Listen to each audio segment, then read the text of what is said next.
ज्योती मल्होत्रा देशद्रोही म्हणून अवघ्या देशाला माहीत झालेलं हे नाव।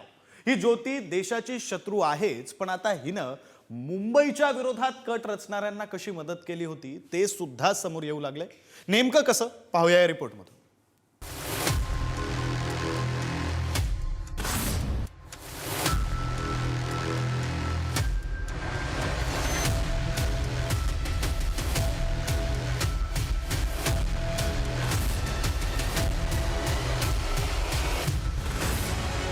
देशाचा शत्रू असलेल्या पाकिस्तानसाठी त्यांच्या ISI साठी हेरगिरी करण्याच्या आरोपावरून अटकेत असलेल्या ज्योतीचे रोज नवनवे कारनामे समोर येऊ लागले।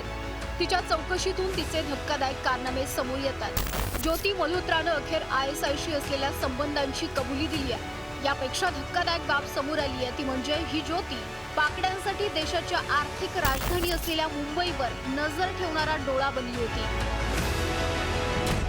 2023 साली एकदा आणि 2024 मध्ये दोनदा मुंबईचा दौरा केला। 2023 मध्ये लालबागच्या राजाला भेट दिली। राजाच्या दरबारातील गर्दीचे व्हिडिओ आणि फोटो काढले। मुंबईच्या अनेक विशेष भागांतील सुद्धा फोटो काढले। हे फोटो तिने नंतर डिलीटही केले। एका विशेष डिव्हाइसच्या माध्यमातून ते फोटो रिकव्हर करण्यात आले। आता हे सगळे व्हिडिओ फोटो या ज्योतीने कोणाला पाठवले होते याचाही तपास सुरू आहे। दरम्यान ज्योतीने मुंबईच्या केलेल्या रेकीवर मुख्यमंत्र्यांनी प्रतिक्रिया दिली आहे। ज्योती मल्होत्रा सारख्या देशद्रोह्यांनी वेगवेगळ्या ठिकाणी रेकी केलेली आहे।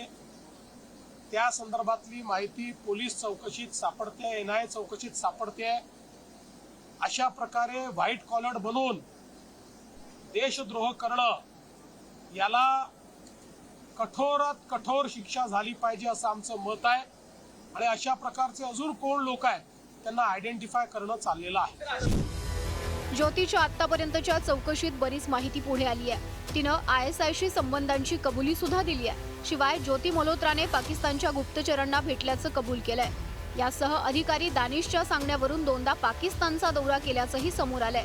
आता देशाचं आर्थिक केंद्र असलेल्या मुंबईवरही या ज्योतीच्या माध्यमातून नजर असल्याची माहिती समोर आल्यानं चिंता आणखी वाढली आहे। शिवाय आजवर ही ज्योती मुंबई व्यतिरिक्त आणखी कुठे फिरली आहे? ज्योतीसारखे आणखी कोणी ब्लॉगर पाकिस्ताननं आपल्या पदरी ठेवले होते का? याही अनुषंगानं तपास होणं गरजेचं आहे। ज्योतीला गुरुवारी कोर्टात हजर केलं तेव्हा कोर्टानं आणखी 4 दिवसांची पोलीस कोठडी दिली आहे। त्यामुळे या चौकशीत आणखी कोणकोणती नवी माहिती समोर येतेय हे पाहायला हवं। ब्युरो रिपोर्ट, पुढारी न्यूज।